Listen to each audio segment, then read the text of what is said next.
What is up, everybody? Welcome back to the live stream. Sorry I haven't been on here for a while. I'm having a little busy catching up with schoolwork. Had a lot of extracurricular stuff I had to do outside of school.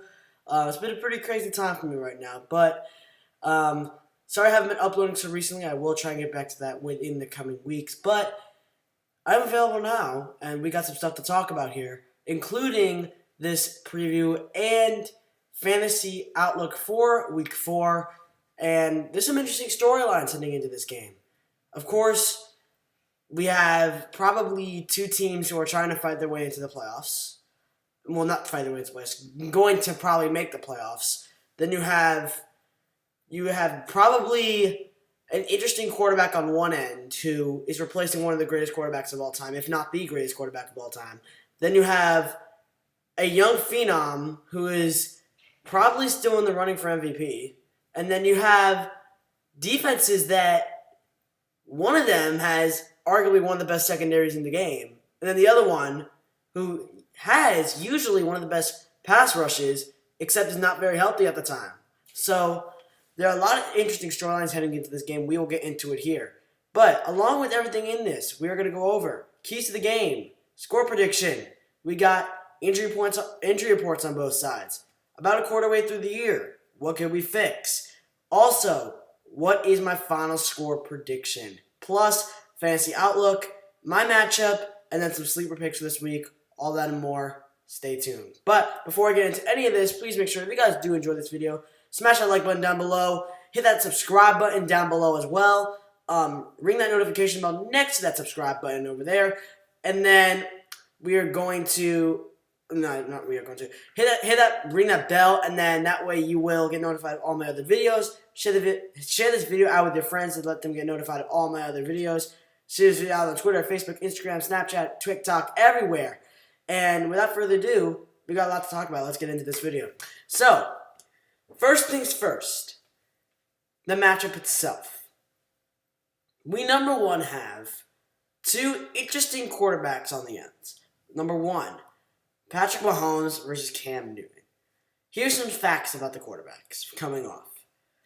Mahomes is coming off a dominant performance. Essentially, I predicted a loss against this team last week. However, after what I saw, it really proved to me how, if this guy can play up to his full potential, what can this offense not do? I mean, come on, man. He threw for almost 300 yards. He threw for 4 touchdown passes. He ran for basically one himself. He had no sacks. He did not throw an interception. You did not have basically any minus points or any negative plays whatsoever. Mahomes is cooking like crazy. I mean, what is not wrong with this player if he plays up to this potential? That's what I really want to know. I mean, obviously, you do have to face some other tough teams in there, which obviously I will get into that later on in the season when we do have to play those guys. But especially now, because looking at the schedule, if you take a look at the schedule right here, this is a very, very tough stretch right here for the... Excuse me.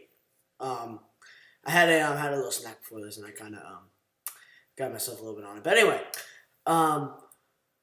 so looking at the schedule here, let me just pull it up here real quick. There we go.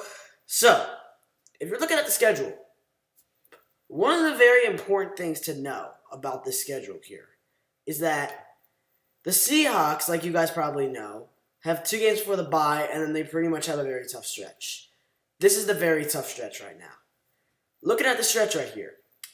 So, of course, including the Ravens, in Baltimore, you're home against New England, and then you're home against the Raiders, and then you're in Buffalo. Those 4 games right here. These are the 4 games right here that is probably the toughest stretch so far on the schedule. I mean, Baltimore we ended up beating. I mean, what else am I supposed to care about that? Then you have the Patriots, Raiders, and the Bills. Of those, at least we have a shot in at least 2 of them, if not all 3. Buffalo is going to be the toughest one on there. However, if you're looking at the stretch right here, this is a very important stretch to get some wins because this can make or break a season and where the positioning in the playoffs even are. So, what I'm saying about this game, what are the keys? I'll get into my fantasy outlook later in this video. But there is an important matchup in here, which you guys may already know about. But if not, I will remind you a little bit later. But looking at the keys to this game, number one, stop Cam Newton. Like, just stop him from doing what he likes to do best. That's probably going to be the biggest challenge, especially with the defense not being healthy at full strength. I mean, it's going to be a little bit tougher, I think, than usual. I think we will get it done, but it's going to be a little bit tougher, especially because the D-line is not completely healthy, especially with Chris Jones with that groin injury. I think it's especially going to be a little bit tougher to stop him. But, although I think that's what it's going to come down to is, what is going to happen? What's going to happen with Cam Newton? How are we going to make plays to stop him? And if so, will we make those plays? So, the next thing about this is execute on both sides of the ball. Offense, what am I supposed to say coming off that game? They're looking pretty good. However, the defense is the issue. Defensively, we have probably a very unhealthy defense right now. If you're looking at this depth chart and then this injury report heading into this game, what I am trying to say is that when you're looking at this injury report here, and I'm just going to pull it up here real quick for you guys. The injury report for this week. Take a look at this. So, although, looking at the, what am I looking at? There we go. All right. Sorry about that. My internet was kind of lagging a little bit. Chris Jones was also dealing with a groin injury, our best defensive lineman. However, if you're looking at this, what do we automatically not have already? Number one, Breeland is still suspended. He's suspended until after this game, which means that even though that he is already suspended and he's not even going to be playing in this game, we're also going to be probably dealing without our best corner. He's a guy that, if I had to say there, it's not surprising because we knew this was coming, but the thing with Breeland is that he's a guy that can make plays down the stretch. And I think that that's going to be the biggest challenge in this game. If you're just looking at what is it going to be, what is it going to take to beat this team, I think number one is, if it's a close game, hold on, let me just pull up this here a little bit. So, this is probably, looking at just this defense, how are we going to make plays down the stretch? Breeland is suspended. We have Snead is on the IR. However, Ward is healthy again. And then in the left corner position, where Breeland usually plays, is Antonio Hamilton. How is that position going to play out? That's what I'm really going to be wondering in this game. Now, what else am I seeing here? Looking at the D-line. If you're just looking at this here, what I am going to say to you is this. This is what the problem is right here. Excuse me. The problem with the D-line is, the big question here is going to be, how is Chris Jones going to play? Because if you're looking at this defensive line, what is the number one thing that speaks out to you when you look at this defensive line? Chris Jones. How is he going to play with that groin injury? That's going to be the question. He can get sacks. He can get a lot of big plays in there. The big challenge is, what is it going to take to make those plays? Is he at full enough strength to do that? Is he going to be playing at his full potential? That's still to be seen. However, it's going to come down to the defensive line, I think, to just make some plays down the stretch, especially like get some sacks, get some fumbles, strip sacks, get all that, turnovers. Very key in this game. That's what I think it is going to take. So, and of course, I am going to take the, just the last key that I have. My third key is let Mahomes keep cooking. That's just number one really quick. That's just my last key here. Because Mahomes keeps playing the way he does, I don't see us I just do not see a blowout at all. So, those are my keys to the game. Now, looking at the injury reports for the Kansas City Chiefs. So, what I'm basically saying here, and this is exactly what I think is going to be the big challenge here. Hold on. Yeah. So, looking at this injury report, what is the thing that speaks out to you? Well, the big thing that really could speak out to you here is what are the injuries on the defensive line? And I think that's probably, without a doubt, the big one on here. Now, the good thing about this, looking at the defensive side, Chris Jones is questionable to play with that groin injury. That's going to be a big one. Okafor is good to go. Hill's good to go. Derek's good to go. Rader's good to go. Mitchell's good to go. Juan's good to go. Thornhill's good to go. Ward's good to go. And Wiley's good to go. Which means the big one here, and that's probably the biggest one, and I think that is probably going to be the biggest question is what is going to happen with Jones, especially on that injury report there, because he's arguably one of our best sackers, one of our best pass rushers. He can get lots of sacks in the quarterback. He can do a lot of great things. What's he going to do? I mean, not what's he going to do. What's his injury status going to be by game time? That's going to be the big question on that report. Now, looking at the injury report on the Patriots side of things, we got a lot more here. Cody Davis is out. We have Adam Butler, D-line, is questionable. Julian Edelman is questionable. Sony Michel is questionable. Isaiah Wine is questionable. And Shaq Mason, offensive lineman, questionable. And with the injury, we have Cody Davis out with a rib injury. Butler questionable with a shoulder. Edelman questionable with the knee. Michelle questionable with the quad. Wine questionable with the calf. And Shaq Mason questionable with the calf. So, the thing is, the big question is how that injury is going to play out, like I've said time and time again.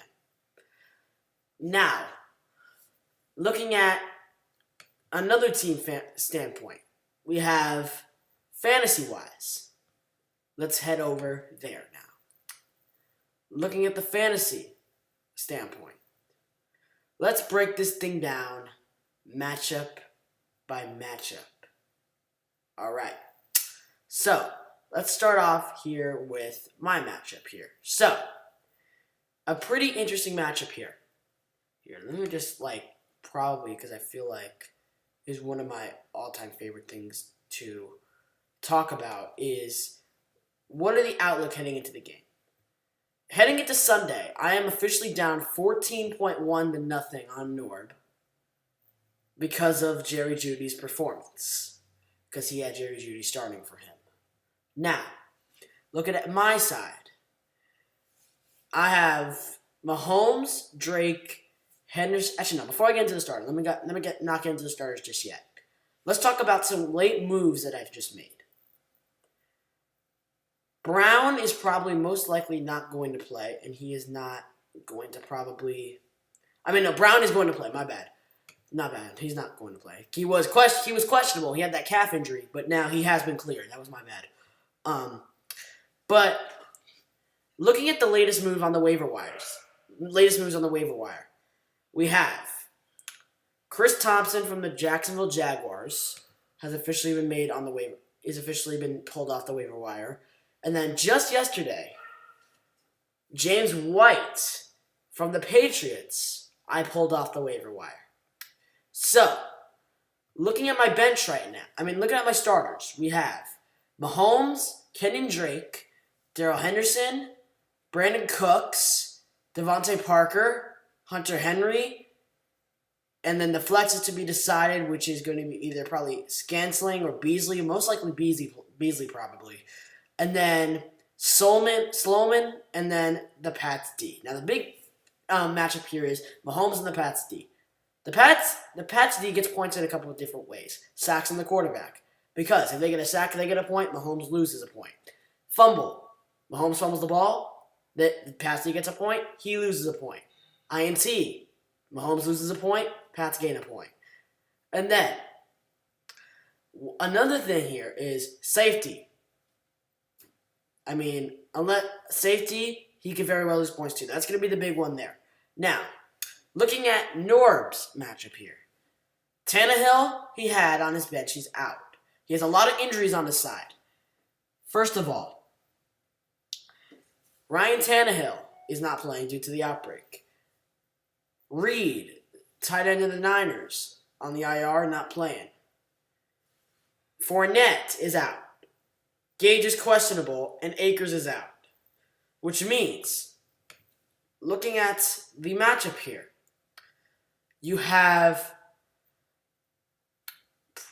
I have Josh Jacobs and Joshua Kelly going up as his runners, and then T.Y. Hilton as his flex, with Robbie Anderson still to play in his receivers. Arnold from the tight end of the Cardinals is his tight end, and then Dan Bailey on the Jaguars D is his D. Here's who I think wins each matchup. Mahomes, I think, beats out Kirk Cousins. Jacobs beats out Drake. Henderson will definitely beat out Kelly. Anderson will probably beat out Cooks. Parker, I think, will have a day against Judy. Have a good day against Judy. Henry will definitely beat out Arnold. My flex will definitely beat out Hilton, no matter who it is. Sloman will beat out Bailey. And then my D will beat out the Jaguars D. So, 2-0-3 teams, and I think that I have a good shot at winning this one. Now, let me quickly discuss how I could very well lose this week. Because if I put in the flex position, instead of Marquez Valdes-Scantling, and I put in Cole Beasley as my flex, that means that I'm relying in the game against the Raiders is probably going to be the big matchup here. Because he has Jacobs, and then I have Beasley going. Brown, I'm probably not going to play. And I've already decided I'm not going to play. He's not proven me enough. I want to see him do more. So, what I'm basically going to say is this. The big matchup here is I'm pretty confident with my lineup. The Cooks is playing Minnesota at home. Minnesota has not been playing well. I think this is a very good matchup for him. Fuller's not playing this week. I think if there's a game that Cooks could have an even better, like a very, very good game, I think that is what's going to happen. So, I'm not going to say what it is, but the good thing about Scantling over Beasley is that Scantling plays Monday night against the Falcons. However, Beasley plays at a 4:25 game against the Raiders, which means that if I put in Scantling, I get last licks either way. However, Scantling is playing the Falcons. The big question here is, Fuller is playing this week. Oh, my bad. I saw a report from Rappaport. I think I said that he was questionable. That's why I saw something from Rappaport. It got me thrown off. But either way, I do think that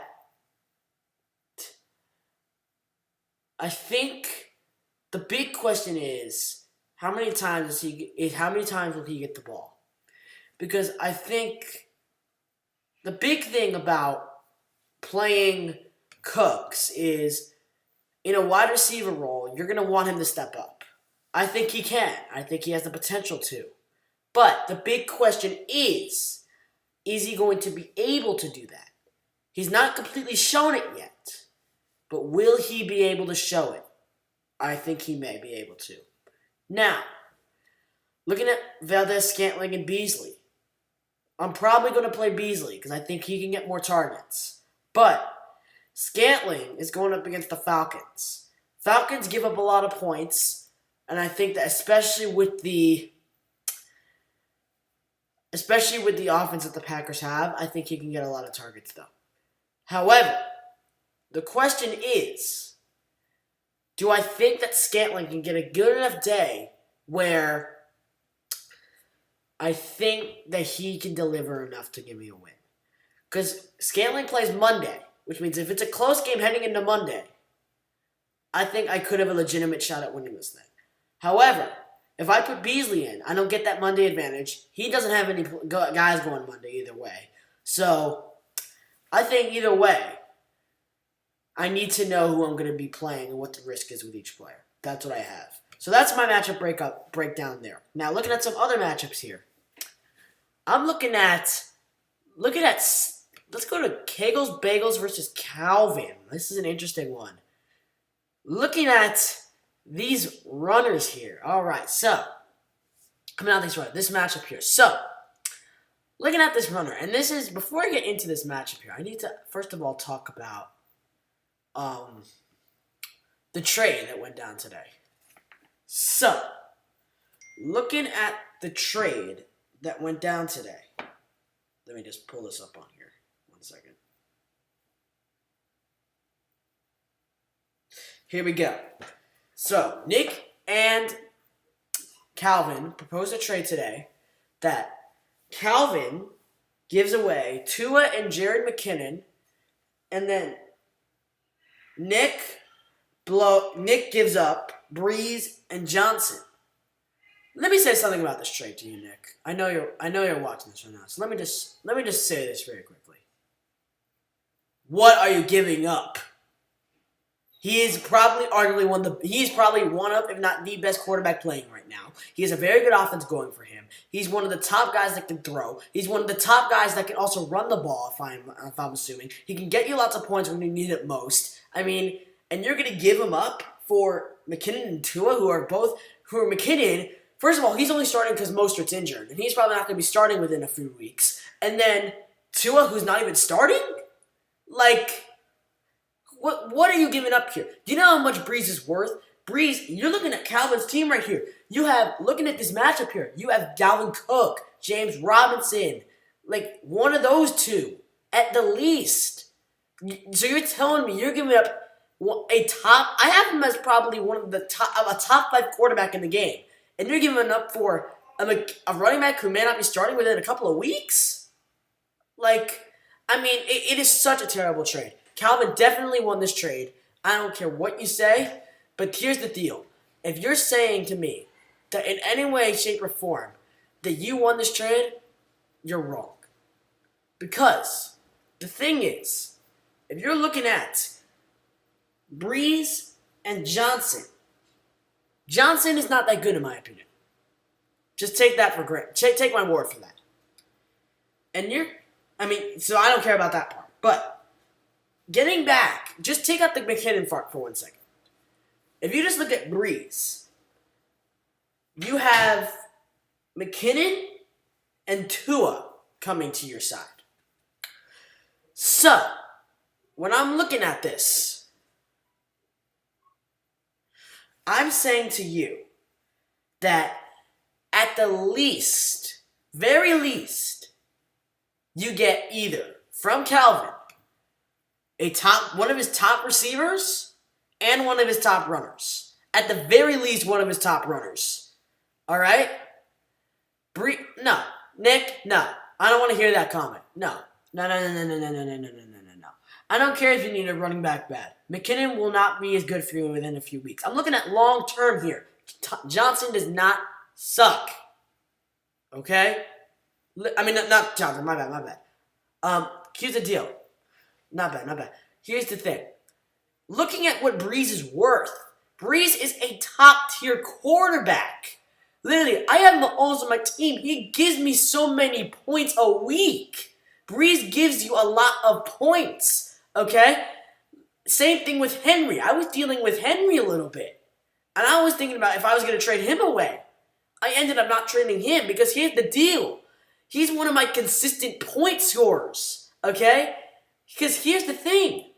The thing with this is you're giving up a top 5 quarterback in the league.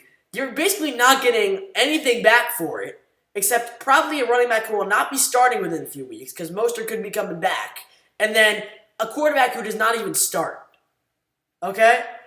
Here's the deal. If you're going to give up Breeze because he wants it, you need to tell him you're getting either Cook or Robinson back in return at the least.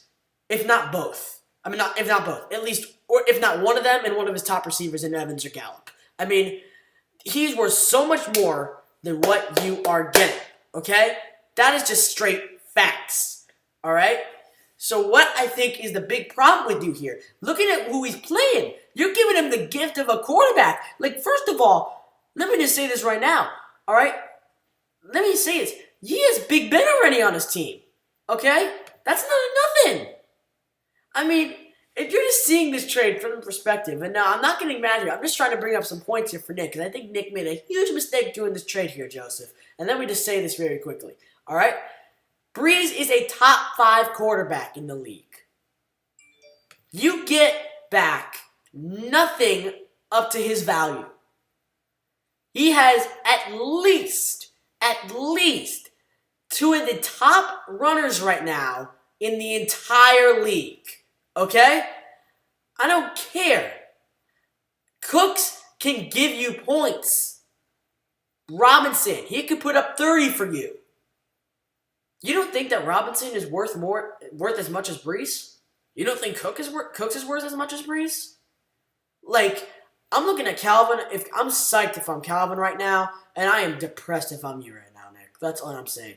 He has Taysom Hill going this week. Like, for example, he has Big Ben already, okay?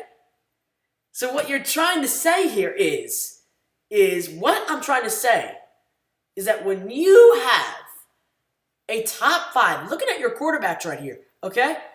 I'm looking at your quarterbacks right here. And then you're telling me you have Drew Brees and Cam Newton, all right? Those are 2 good quarterbacks, okay? Brees can put up points. Like, Brees is a gift for him. I was thinking, I knew you needed a runner. But here's the deal.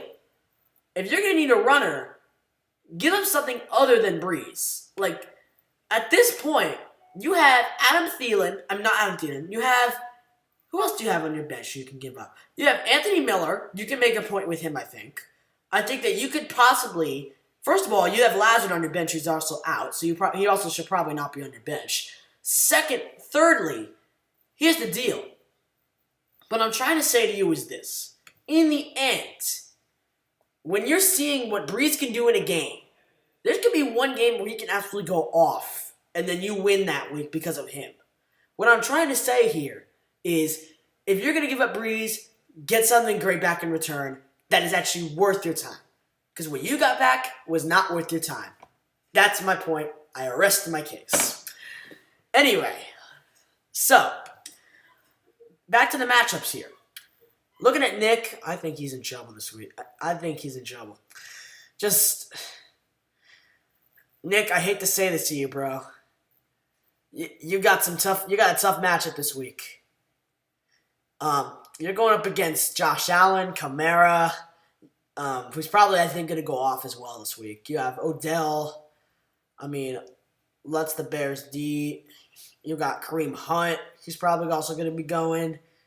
I think you got a tough matchup this week. He's questionable right now in Hunt, but I just don't see him. I think I may see him going, but at the same time, I just think you're going to really have a tough matchup this week.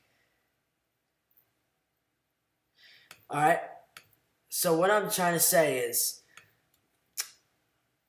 I'm just going to say that if I'm going to look at this matchup here, I just easily have Rodgers beating Nick this week. Just because, looking at that matchup here, he has both Allen, Kamara, Odell, Waller, and he also has Will Lutz going, and they score a lot of points too, and I think they will score a lot of points this week. I just think that, especially some of the guys, just minus the Odell with Kamara, Waller, and then a couple other guys in there, I think it's going to be very tough for you this week. I'm sorry, Nick, but that's just facts I got to throw at you this week.